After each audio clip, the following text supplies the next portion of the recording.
श्रीशैलमन्दिरं श्रीमल्लिकार्जुनम् उज्जयिनीपरमः कालेश्वरं वैद्यनाथेश्वरं महाभीमेश्वरम् अमरलिङ्गेश्वरं भामलिङ्गेश्वरं काशीविश्वेश्वरं परं कृष्णेश्वरं त्राम्बकाधीश्वरं नागलिङ्गेश्वरं श्री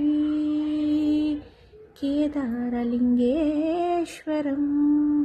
आत्मलिङ्गात्मकं ज्योतिलिङ्गात्मकं वायुलिङ्गात्मकम् आत्मलिङ्गात्मकम् अखिललिङ्गात्मकम् अग्निसोमात्मकम् अनादिम् अमेयम् अजेयम् अचिन्त्यम् अमोघम् अपूर्वम् अनन्तम् अखण्डं धर्मस्थलक्षेत्रवरपरं ज्योतिम्।